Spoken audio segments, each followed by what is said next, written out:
Ang lalaki kasi, pag hinahabol, siyempre tumatakbo. Diyos ko, hindi naman ako plastic eh. Bakit? Porke ba nasa ganitong klaseng trabaho tayo eh, wala na tayong karapatang umibig. Siya nga pala, saan ka ba nakatira? Malapit sa eskwela namin. Bed spacer ako. Ayos na yung problema ko sa itong enrollment na to. Problema ko na lang yung sa susunod na semester. Gusto mo sa akin ka nalang tumira? At kung gusto mo rin, pati pag-aaral mo, sagot ko na. Ako? Ano naman akala mo sa akin? At ano naman ang kapalit nun? Ang aking... Hindi pwede. Hindi ko kaya. Masyado ka namang conceited. Prank ka lang ako. Kapag pala disenteng kasama mo, feeling mo disente ka na rin. Kagaya ng mga ilaw na yan. Alam mo, dati-dati hindi ko pinapansin yung mga yan eh. Ngayon parang maganda. Alam mo, pwede nga akong ma-inlove sa'yo. Kasi okay sa akin ang mga type mong ganyan eh. Kahit nasaksakan ka ng yabang. Gusto mo, try tayo? Pag pareho tayong na-inlove sa isa't isa, edi okay. Kapag naman hindi, edi you go, I go. Naku, Des. Di ba sinabi ko sa'yo kanina, may girlfriend na ako. Eh, ano naman ang iisipin nun? O ano? Tara na. Diyan ka yata eh. Dito ako. Tara. Uy, sandali. Huwag mo naman akong basta iwanan dito. Pambihira ka talaga, oh. Baka mamaya pagkamalan pa akong Ihatid mo naman ako sa bahay. Total, ako na magbabayad ng pamasahe mo eh. O, sige. Tara.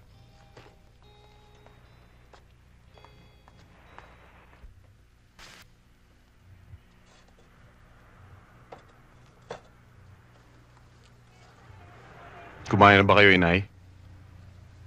Baka masyado kayong malibang eh. Mamaya, oras na namang pananghalian eh. Di pa kayo nag-aalmusal. Marunong akong mag-alaga sa katawang ko. Ikaw itong laging puyat. Kagabi nga, nakatulog na ako sa kaintay sa'yo. Hoy, Tobias, meron ako nabalitaan tungkol sa'yo.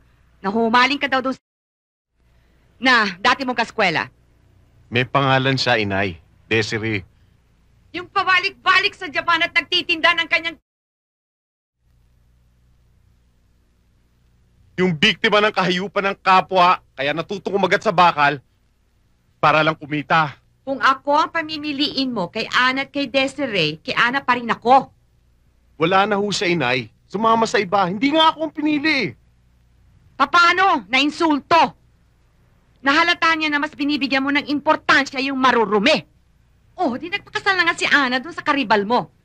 Kaya nga maghanap ka ng kapalit. Yung hindi mo ikahihiya.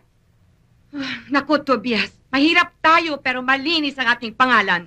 Mahal ko ho si Desiree, Inay, at walang marumi sa pagtingin ko sa kanya. Ang pagkatao niyang question. Di-date mo, nababayaran naman. Bakit kailangan mo bilhin ng buong sinihan kung babayaran mo lang naman isang ticket? Ang taas ng pride, Paloma. Inis na ba ko? Nireject yung datong ko? Gayon saon, Day. Anak mayaman man si Gwapo. Kita mo naman ang kinis. Sosyal kumilos. At saka yung sanay ba sa kutsara nga silver? Ay, nako. Eh, mas makakapag-aral naman siya kung hindi na siya magtatrabaho para kumita. Oy, masama yata ang tama mo, ah. Ay, nako. Type ko siyang maging ama ng aking anak. Na, masama gyudi ay. Ayaw naman kasi sa akin eh. Eh di wag. Nagulat lang siguro sa proposal mo, Day. Yung, na-turn off ba? Biro mo.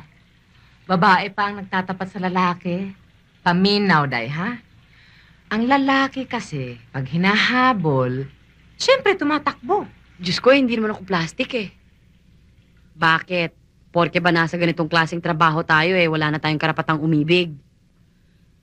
Eh sa gusto kong kumain eh, walang magbigay. Di bilhin.